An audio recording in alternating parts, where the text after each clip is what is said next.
एक गांव शिमला में एक लड़का रहता था, सूरी। सूरी के अब्बू की चाय की दुकान थी। वो सुबह उनकी मदद करता और फिर स्कूल चला जाता। स्कूल में सूरी से कोई ठीक से बात नहीं करता था, क्योंकि वो चाय बनाने वाले का बेटा है। वो सबसे बात करने की कोशिश करता है, दोस्तों के ग्रुप में शामिल होना चाहता है, लेकिन कोई भी उससे बात नहीं करता। और अगर वो बात करने की कोशिश भी करता तो सारे लोग उसका मजाक उड़ाने लगते। हे, कोई मेरे साथ वीडियो गेम खेलेगा? हाँ, मैं खेलूंगा। अरे चाय बनाने के लिए नहीं, गेम खेलने के लिए बुला रहा हूँ, तू रहने दे। सूरी को बहुत बुरा लगता है। वो घर आते ही मुंह फुलाकर बैठ जाता है। सूरी के अब्बू ये देखते हैं और उसके लिए खाना लेकर आते हैं। अरे क्या हुआ सूरी, तू मायूस क्यों है आज? ले खाना खा ले, तुझे अच्छा लगेगा, ले। पापा, कोई और काम क्यों नहीं करते? आपको इतने सारे कामों में से यही काम मिला। चाय बनाने में क्या बुराई है? दिन में सबसे ज्यादा लोग इसी के बारे में सोचते हैं। नहीं, मेरे दोस्त तो मजाक उड़ाते हैं, मुझे अपने साथ खेलने में भी शामिल नहीं करते। बोलो कौन सा खेल खेलना है, अभी खेलते हैं। आपके साथ नहीं, उनके साथ खेलना है। ये कहकर वो वहाँ से चला जाता है बिना खाना खाए। सूरी के अब्बू को ये देखकर बहुत बुरा लगता है कि उनकी वजह से उनके बच्चे के दोस्त बहुत दूर जा रहे हैं। उसके पिताजी चाय बनाने के साथ दूसरा काम भी ढूंढने लगते हैं। वहीं स्कूल में बच्चों को ट्रिप पर ले जाने का प्रोग्राम बनता है। कुछ दिन बाद आप सभी बच्चों को एक जंगल ट्रिप पर ले जाया जाएगा। सभी बच्चे उसी तैयारी के साथ आएंगे। सारे बच्चे खुश हो जाते हैं। सूरी घर आकर ये बात अपने अब्बू को बताता है। पापा, मुझे स्कूल की तरफ से जंगल की ट्रिप पे ले जाया जा रहा है। मुझे जरूरी सामान पैक करके दे दीजिएगा। अरे वाह, ये तो बहुत अच्छी बात है। अपने सामान में एक छोटा बर्तन जरूर लेकर जाना, वहाँ अगर कुछ पकाना हो तो काम आ सकता है, ठीक है? जी पापा, जरूर। और हाँ, तुम्हें एक और बात बतानी थी। मैं नई नौकरी ढूंढ रहा हूँ, तुम्हें अब अपने दोस्तों के सामने शर्मिंदा नहीं होना पड़ेगा और वो तुमसे बात भी करेंगे। सच पापा? हाँ। सूरी खुशी से पिताजी के गले लग जाता है। कुछ दिन बाद उस जंगल ट्रिप पर जाने का दिन आ जाता है। सब उस जंगल में पहुंचने के बाद ट्रैकिंग शुरू कर देते हैं। मैं सबको 4 ग्रुप में बांटूंगा, जिसमें एक लीडर भी होगा। वो सब एक साथ में रहेंगे और अपना काम करेंगे। सब अपने लीडर की बात मानेंगे, समझ गए ना? सब अपना बैग लेकर ट्रैकिंग शुरू करते हैं। अरे किसको लीडर बना दिया? इसको तो चाय के अलावा कुछ नहीं आता। सब हंसने लग जाते हैं। सूरी को बहुत बुरा लगता है। कुछ दूर चलने के बाद वो थक जाता है। चलो यहाँ रुक जाते हैं, थोड़ा खा पी भी लेते हैं। बाकी सभी मान जाते हैं और रुक जाते हैं। नहीं, हम नहीं रुक सकते। अगर हम रुके तो लेट हो जाएंगे और कुछ ही देर में अंधेरा भी होने वाला है। लो, लीडर बना दिया तो अब हम पे हुक्म चला रहा है। नहीं, हम नहीं चलेंगे। तुझे जाना हो तो जा, हम थोड़ा नाश्ता करने के बाद ही ट्रैकिंग शुरू करेंगे। तू जा। सूरी के मना करने के बाद भी वो वहीं रुकते हैं, लेकिन फिर भी सूरी उन्हें नहीं छोड़ता और उनके साथ वहीं रुक जाता है।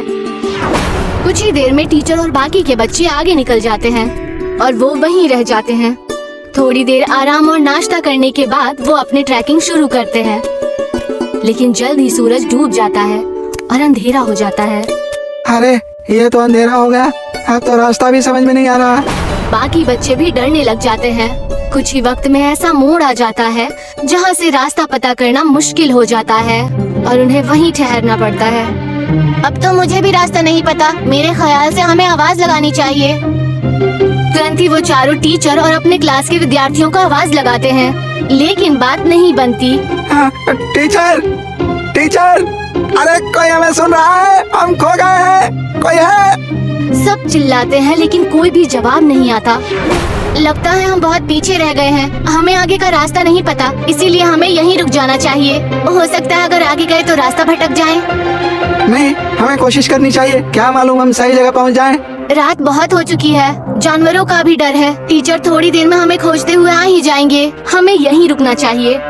सबको उसकी बात ठीक लगती है और वो लोग वहीं रुक जाते हैं। कुछ ही देर में रात हो जाती है और तेज ठंडी हवा बहने लगती है और उनके पास बचा खाना भी खत्म होने लगता है। तो अब तो हमारा खाना भी खत्म हो जाएगा और पानी भी खत्म हो जाएगा। अब भी कहता हूँ मैं, हमें चलना चाहिए। अरे लेकिन जाएंगे कहाँ? रास्ता तो बंद है। मुझे तो बहुत डर लग रहा है, कहीं कोई जानवर ना हमें खा जाए। मुझे तो बहुत ठंड भी लग रही है। हाँ मुझे भी। मैं आग जलाता हूँ और सब लोग आग जलाते हैं। कुछ देर जलने के बाद आग कम होने लगती है। हम क्या करेंगे, इतनी ठंड है, आग भी खत्म हो रही है। जानवर से नहीं तो ठंड से छूट कर मर जाएंगे। सूरी कुछ सोचता है और कहता है, मेरे पास एक आइडिया है। मेरे पास बर्तन और चाय की पत्ती रखी हुई है बैग में। वो आग बुझने के बाद तक गर्म रहेगी तो हमें भी गर्म रखेगी। सूरी तुरंत वो बर्तन निकालता है और सब उसे अपना पानी दे देते हैं, लेकिन फिर भी पानी कम पड़ता है। वहीं पास में जमीन पर बर्फ पड़ी होती है। वो उसे उठा लेता है। जैसे ही काली चाय बनती है, आग खत्म हो जाती है।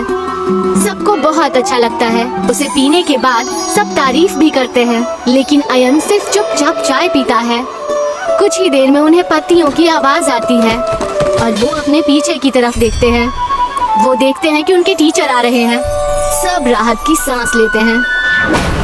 कैंप में पहुंचने के बाद जब टीचर उनकी तारीफें करते हैं तो अयन कहता है कि वो महफूज उनके लीडर सूरी की वजह से है। ये सुनकर सूरी को बेहद खुशी होती है। सूरी की कहानी सुनकर सब उससे दोस्ती करने आते हैं।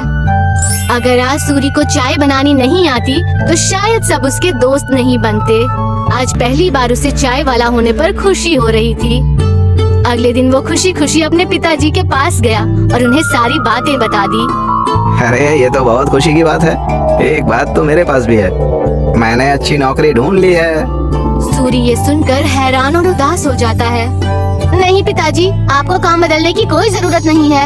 आप जो भी काम करते हैं वो अच्छा ही होता है और कोई भी काम छोटा या बड़ा नहीं होता। ये मुझे अब समझ आ गया है। सूरी के पिता ये सुनकर खुश हो जाते हैं और अगले दिन वो खुशी खुशी अपने दुकान में अपने अब्बू की मदद करने लगा। और जैसे ही वो स्कूल पहुंचा तो सब उससे मिलकर उससे बातें करने लगे और उसके साथ खेलने लगे।